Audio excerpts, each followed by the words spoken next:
মাত্র ৩.৫ মাসের ব্যবধান আর ঘটনার রীতিমতো পুনরাবৃত্তি ঘটে গেল। রাজ্যের ২৪৭টি সরকারি সাহায্যপ্রাপ্ত কলেজের মধ্যে অধিকাংশেরই পরিচালন সমিতির মাথায় এবার বিজেপির সাংসদ, মন্ত্রী, বিধায়করা। শুভেন্দু অধিকারী সরকারের আমলে উচ্চশিক্ষা দপ্তরের বিজ্ঞপ্তি অনুযায়ী দেখা গেছে, রাজ্যের অর্থমন্ত্রী স্বপন দাশগুপ্তকে ৩টি কলেজের পরিচালন সমিতির সভাপতি করা হয়েছে। শিল্পমন্ত্রী তাপস রায়ও ৩টি কলেজের গভর্নিং বডির সভাপতি হয়েছেন। স্বাস্থ্যমন্ত্রী শারদ মুখোপাধ্যায় 2টি, উচ্চশিক্ষামন্ত্রী জগন্নাথ চট্টোপাধ্যায় 3টি, পুর নগরোন্নয়ন মন্ত্রী অগ্নিমিত্রা পালকে 1টি কলেজের পরিচালন সমিতির সভাপতির দায়িত্ব দেওয়া হয়েছে।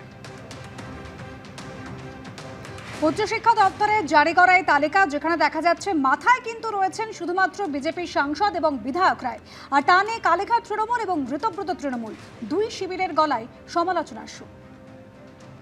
ওদের পার্টির মধ্যে নিশ্চয়ই চাপ ছিল। শিক্ষার উন্নতি ওদের লক্ষ্য নয়, দলীয় কর্তৃত্ব প্রতিষ্ঠাই ওদের লক্ষ্য। সেই একই কায়দা, যে কায়দায় আগের সরকার চলেছে সেই কায়দায় এরাও চলছে, তাহলে পার্থক্য কোথায় হলো? কলেজের গভর্নিং বডিতে যদি রাজনৈতিক ব্যক্তিত্বরা ঢুকে যায়, তাহলে কোথাও গভর্নিং বডির গভর্নিংয়ে একটু প্রভাবিত হয়ে যায়।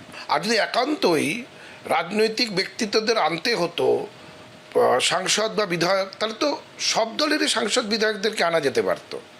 তাহলে ব্যতিক্রমটা হলো কোথায়? প্রত্যেকটা কলেজে যারা পড়াশুনো করে এরাই হচ্ছে ঠিক দ্যাট জেনজি যারা সারা দেশে বিজেপির বিরুদ্ধে একটা আন্দোলনকে সংগঠিত করার চেষ্টা করছে।